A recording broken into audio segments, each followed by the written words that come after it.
when they are delivered at scale, it's going to have an impact on the world at a scale that no one understands yet. Eric Schmidt, the former CEO of Google, just did an interview at Stanford where he talked about a lot of controversial stuff. Initially, the interview was uploaded on Stanford's YouTube channel, but a couple days later, the interview was taken down from YouTube and everywhere else. But today, I was somehow able to access the interview video after spending multiple hours. So let's watch it together and dissect some important parts of the interview. In the next year, you're going to see very large context windows, agents, and text to action.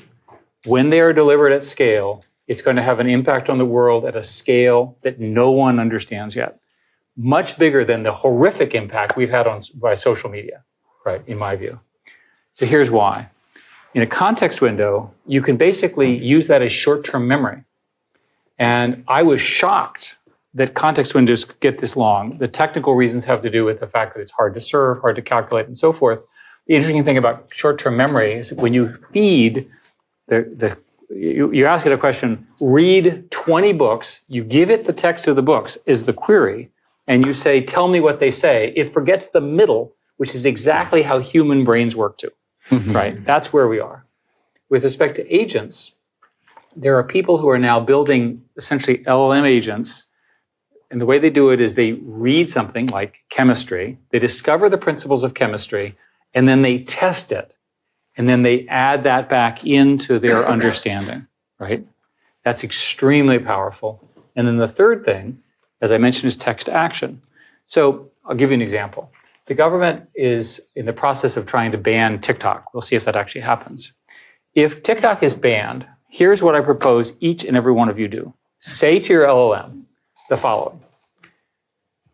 Make me a copy of TikTok, steal all the users, steal all the music, put my preferences in it, produce this program in the next 30 seconds, release it, and in 1 hour, if it's not viral, do something different along the same lines. That's the command. Boom, boom, boom, boom, right? You understand how powerful that is. If you can go from arbitrary language to arbitrary digital command, which is essentially what Python in this scenario is, imagine that each and every human on the planet has their own programmer that actually does what they want, as opposed to the programmers that work for me who don't do what I ask, right? The programmers here know what I'm talking about. So imagine a non-arrogant programmer that actually does what you want, and you don't have to pay all that money to. And there's infinite supply of these programs. And this is all within the next year or two. Very soon. So, we've already discussed on this channel a number of different versions of this. Whether you're talking about Aider, Devin, Pythagora, or just using agents to collaborate with each other in code, there are just so many great options for coding assistance right now. However, AI coders that can actually build full-stack complex applications, we're not quite there yet, but hopefully soon. And also, what he's describing of just saying download all the music and the secrets and recreate, that's not really possible right now. Obviously, all of that stuff is behind security walls, and you can't just download all that stuff. So if he's saying, hey, reproduce the functionality, you can certainly do that. Those three things, and I'm quite convinced it's the union of those three things that will happen in the next wave. So you asked about what else is going to happen. Every 6 months I oscillate. So we're on it's an even odd oscillation. So at the moment, the gap between the frontier models, of which there are now only 3, I'll review who they are, and everybody else appears to me to be getting larger. 6 months ago, I was convinced that the gap was getting smaller. So I invested lots of money in the little companies. Now I'm not so sure. And I'm talking to the big companies, and the big companies are telling me that they need 10 billion, 20 billion, 50 billion, 100 billion. Stargate is 100 billion, right? They're very, very hard. Sam Altman is a close friend. He believes that it's going to take about 300 billion, maybe more. I pointed out to him that I'd done the calculation on the amount of energy required. And I then, in the spirit of full disclosure, went to the White House on Friday and told them that we need to become best friends with Canada, because Canada has really nice people, helped invent AI, and lots of hydropower. Because we as a country do not have enough power to do this. The alternative is to have the Arabs fund it. And I like the Arabs personally. I spent lots of time there, right? But they're not going to adhere to our national security rules, whereas Canada and the US are part of a triumvirate where we all agree on. So these $100 billion, $300 billion data centers, electricity starts becoming the scarce resource. Now, first of all, we definitely don't have enough energy resources to achieve AGI. It's just not possible right now. And Eric is also assuming that we're going to need more and more data and larger models to reach AGI. And I think that's also not actually true. Sam Altman has said similar things. He has said that we need to be able to do more with less, or even the same amount of data, because we've already used all the data that humanity has ever created. There's really no more left. So we're going to need to either figure out how to create synthetic data that is valuable, not just derivative, and we're also going to have to do more with the data that we do have. You were at Google for a long time, and they invented the transformer architecture. Peter. It's all Peter's fault. Thanks to brilliant people over there like Peter and Jeff Dean and everyone. But now it doesn't seem like they've kind of lost the initiative to OpenAI, and even the last leaderboard I saw, Anthropic's Claude was at the top of the list. I asked Sundar this. He didn't really give me a very sharp answer. Maybe you have a sharper or a more objective explanation for what's going on there. I'm no longer a Google employee. Yes. In the spirit of full disclosure, Google decided that work-life balance and going home early and working from home was more important than winning. Okay, so that is the line that got him in trouble. It was everywhere, all over Twitter, all over the news. When he said Google prioritized work-life balance, going home early, not working as hard as the competitor to winning. They chose work-life balance over winning. And that's actually a pretty common perception of Google. And the reason startups work is because the people work like hell.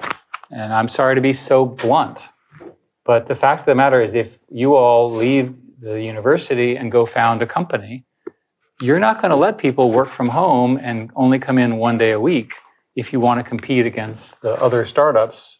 When in the early days of Google, Microsoft was like that. Exactly. But now it seems to be... And there's a long history of, in my industry, our industry, I guess, of companies winning in a genuinely creative way and really dominating a space and not making the next transition. It's very well documented.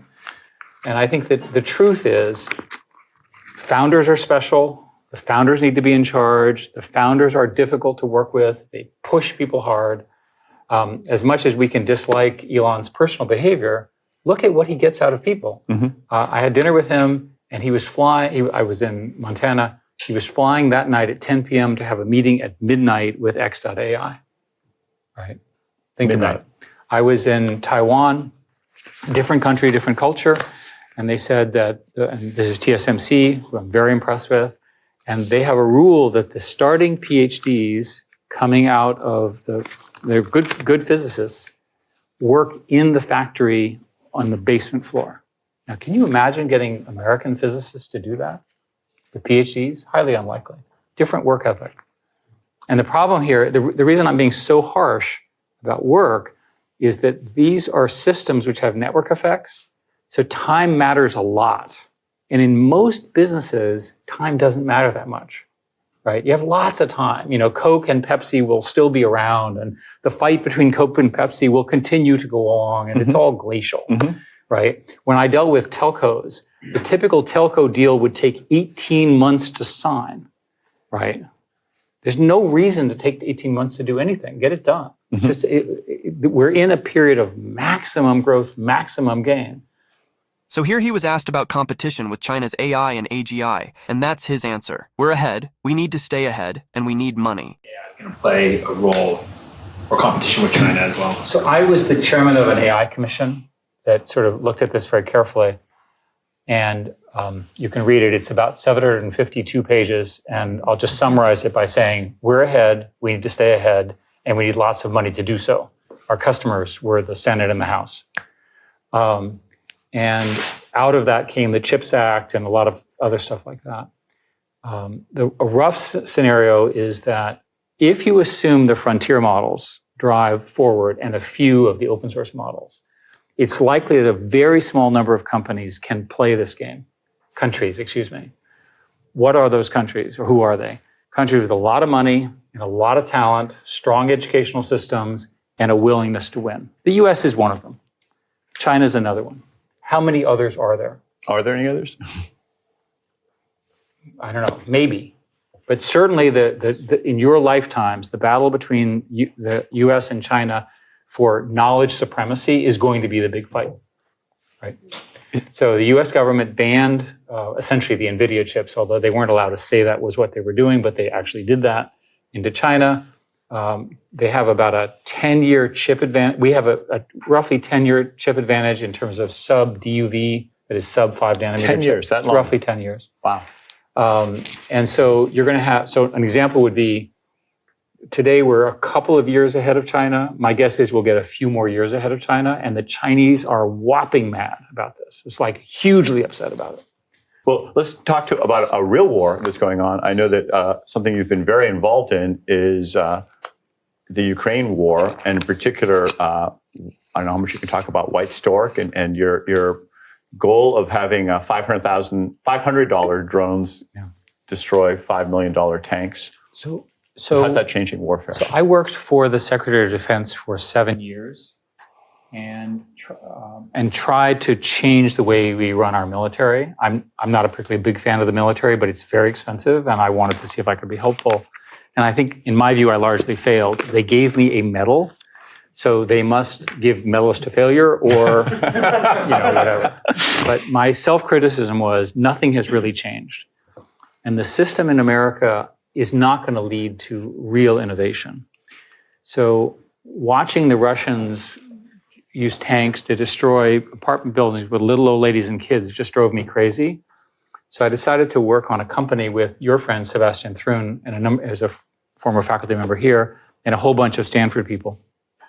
And the idea basically is to do two things. Use AI in complicated, powerful ways for these essentially robotic war. And the second one is to lower the cost of the robots. Now you sit there and you go, why would a good liberal like me do that? And the answer is that the whole theory of armies is tanks, artillery, and mortar, and we can eliminate all of them. So here what he's talking about is that Ukraine has been able to create really cheap and simple drones. By spending just a couple $100s, Ukraine is creating 3D printed drones. They carry a bomb, drop it on $1 million tank, and they've been able to do that over and over again. So there's this asymmetric warfare happening between drones and more traditional artillery. So there was an article that you and Henry Kissinger and Dan Huttenlocher wrote last year about the nature of knowledge and how it's evolving. I had a discussion the other night about this as well. So for most of history, humans sort of had a mystical understanding of the universe, and then there's the scientific revolution and the Enlightenment. And in your article, you argue that now these models are becoming so complicated and difficult to understand that we don't really know what's going on in them. I'll take a quote from Richard Feynman. He says, "What I cannot create, I do not understand." I saw this quote the other day. But now people are creating things they do not, that they can create, but they don't really understand what's inside of them.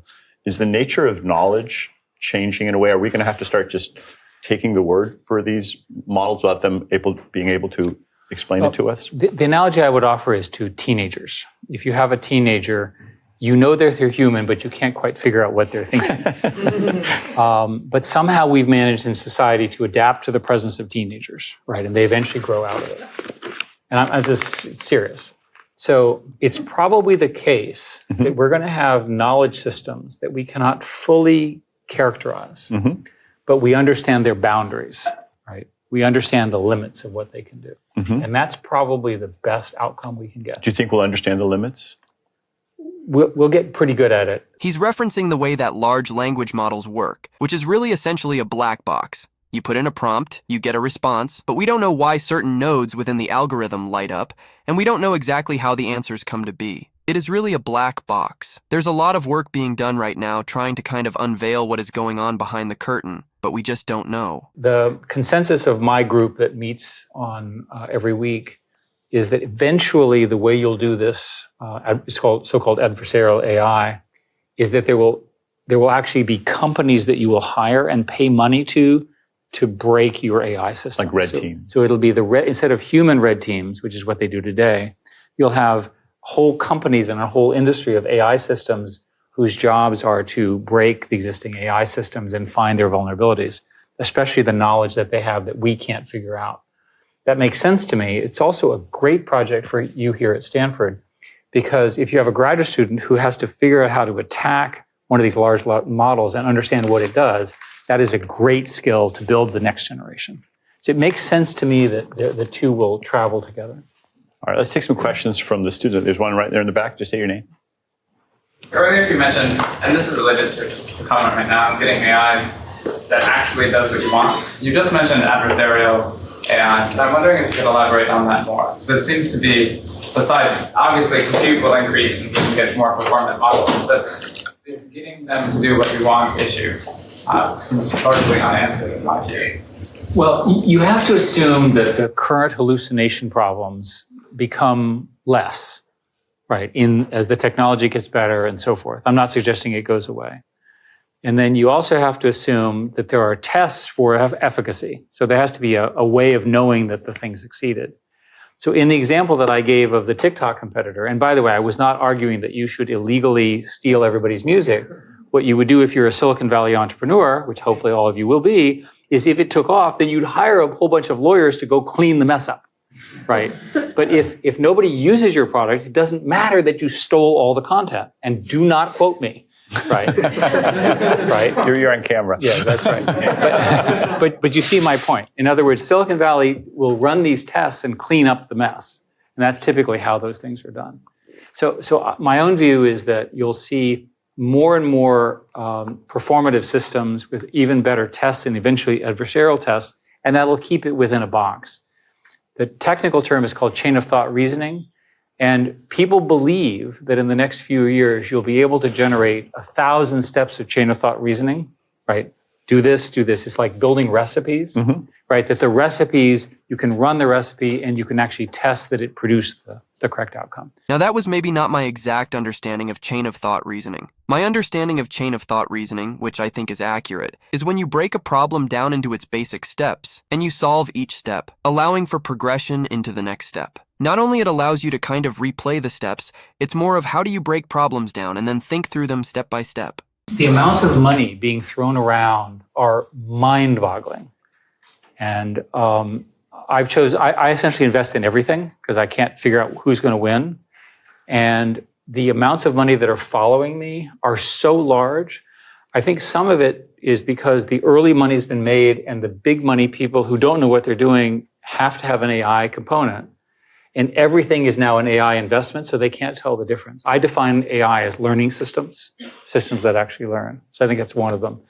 The second is that there are very sophisticated new algorithms that are sort of post-transformers. My friend, my collaborator for a long time, has invented a new non-transformer architecture. There's a group that I'm funding in Paris that claims to have done the same thing. So there's enormous invention there, a lot of things at Stanford. And the final thing is that there is a belief in the market that the invention of intelligence has infinite return. So let's say you put $50 billion of capital into a company. You have to make an awful lot of money from intelligence to pay that back. So it's probably the case that we'll go through some huge investment bubble, and then it'll sort itself out. That's always been true in the past, and it's likely to be true here. And what you said earlier. Yeah. So there's been something like $1 trillion already invested into artificial intelligence and only 30 billion of revenue. I think those are accurate numbers. And really, there just hasn't been a return on investment yet. But again, as he just mentioned, that's been the theme on previous waves of technology. Huge upfront investment, and then it pays off in the end. Well, I don't know what he's talking about here, because didn't he run Google? And Google has always been about being closed source and always tried to protect the algorithm at all costs. So I don't know what he's referring to there. You think that the leaders are pulling away from the rest? Right now. And this is a really, the question is roughly the following. There's a company called Mistral in France. They've done a really good job. And I'm obviously an investor. They have produced their second version. Their third model is likely to be closed because it's so expensive. They need revenue and they can't give their model away. So this open source versus closed source debate in our industry is huge. And my entire career was based on people being willing to share software in open source. Everything about me is open source. Much of Google's underpinnings were open source. Everything I've done technically. What? Didn't he run Google? And Google was all about staying closed source, and everything about Google was kept secret at all times. So I don't know what he's referring to there. Everything I've done technically. And yet it may be that the capital costs, which are so immense, fundamentally changes how software is built. You and I were talking, my own view of software programmers is that software programmers' productivity will at least double. Mm-hmm. There are 3 or 4 software companies that are trying to do that. I've invested in all of them in the spirit. And they're all trying to make software programmers more productive. The most interesting one that I just met with is called Augment. And I always think of an individual programmer, and they said, that's not our target. Our target are these 100-person software programming teams on millions of lines of code where nobody knows what's going on. Mm. Well, that's a really good AI thing. Will they make money? I hope so. Yes. So a lot of questions here. Yes, ma'am. You want- Hi. So at the very beginning, Yes, ma'am. at the very beginning, you mentioned that there's the combination of the context window expansion, the agents, and the text to action is going to have unimaginable impacts. First of all, why is the combination important? And second of all, I know that you're not like a crystal ball and you can't necessarily tell the future, but why do you think it's beyond anything that we could imagine? I think largely because the context window allows you to solve the problem of recency. The current models take a year to train, roughly 18 months, 6 months of preparation, 6 months of training, 6 months of fine tuning. So they're always out of date. Context window, you can feed what happened. Like you can ask it questions about the Hamas-Israel war, right, in a context. That's very powerful. It becomes current like Google. Yeah, so that's essentially how SearchGPT works. For example, the new search product from OpenAI can scour the web, scrape the web, and then take all of that information and put it into the context text window. That is the recency he's talking about. In the case of agents, I'll give you an example. I set up a foundation, which is funding a nonprofit, which starts, I don't know if there's chemists in the room, I don't really understand chemistry. There's a tool called ChemCrow, C-R-O-W, which was an LLM-based system that learned chemistry. And what they do is they run it to generate chemistry hypotheses about proteins, and then they have a lab which runs the tests overnight, and then it learns. That's a huge accelerant in chemistry, material science, and so forth. So that's an agent model. And I think the text to action can be understood by just having a lot of cheap programmers, right? And I don't think we understand what happens, and this is, again, your area of expertise, what happens when everyone has their own programmer. And I'm not talking about turning on and off the lights. I imagine, another example, for some reason you don't like Google. So you say, build me a Google competitor. Yeah, you personally, you don't build me a Google competitor, search the web, build a UI, make a good copy, add generative AI in an interesting way, do it in 30 seconds, and see if it works, right?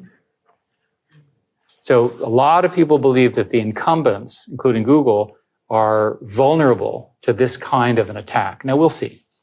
How can we stop AI from influencing public opinion, misinformation, especially during the upcoming election? What are the short and long-term solutions from? Most of the misinformation in this upcoming election and globally will be on social media. And the social media companies are not organized well enough to police it. If you look at TikTok, for example, there are lots of accusations that TikTok is favoring one kind of misinformation over another. And there are many people who claim without proof that I'm aware of that the Chinese are forcing them to do it. I think we have a mess here. And the country's going to have to learn critical thinking. That may be an impossible challenge for the US.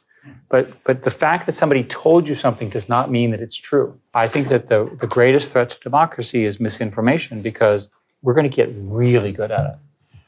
When I managed YouTube, the biggest problems we had on YouTube were that people would upload false videos and people would die as a result. And we had a no death policy. Shocking. Yeah, and also, it's not even about potentially making deep fakes or kind of misinformation. Just muddying the waters is enough to make the entire topic kind of untouchable. I'm really curious about the text to action and its impact on, for example, computer science education. I'm wondering what you have thoughts on like how CS education should transform to kind of meet the age. Well, I'm assuming that computer scientists as a group in undergraduate school will always have a programmer buddy with them. So when you learn your first for loop and so forth and so on, you'll have a tool that will be your natural partner. And that's how the teaching will go on. That the professor, he or she will talk about the concepts, but you'll engage with it that way. And that's my guess. Yes, ma'am, behind you. So here I have a slightly different view. I think in the long run, there probably isn't going to be the need for programmers. Eventually, the LLMs will become so sophisticated, they're writing their own kind of code. Maybe it gets to a point where we can't even read that code anymore. So there is this world in which it is not necessary to have programmers, researchers, or computer scientists. I'm not sure that's the way it's going to be, but there is a timeline in which that happens. The most interesting country is India, because the top AI people come from India to the US, and we should let India keep some of its top talent. Not all of them, but some of them. And they don't have the kind of training facilities and programs that we so richly have here. To me, India is the big swing state in that regard. China's lost. It's not going to come back. They're not going to change the regime as much as people wish them to do. Japan and Korea are clearly in our camp. Taiwan is a fantastic country whose software is terrible, so that's not going to work. Amazing hardware. And in the rest of the world, there are not a lot of other good choices that are big. Europe is screwed up because of Brussels. It's not a new fact. I spent 10 years fighting them. And I worked really hard to get them to fix the EU Act. And they still have all the restrictions that make it very difficult to do our kind of research in Europe. My French friends have spent all their time battling Brussels, and Macron, who's a personal friend, is fighting hard for this. And so France, I think, has a chance. I don't see Germany coming, and the rest is not big enough. Given the capabilities that you envision these models having, should we still spend time learning to code? Yeah. So here she asked, should we still learn to code? Because ultimately it's the old thing of why do you study English? If you can speak English, you get better at it. Right. You really do need to understand how these systems work. And I feel very strongly. Yes, sir. So these were the most important parts of the interview. And with that being said, this is it for today's video. See you again next week with another video.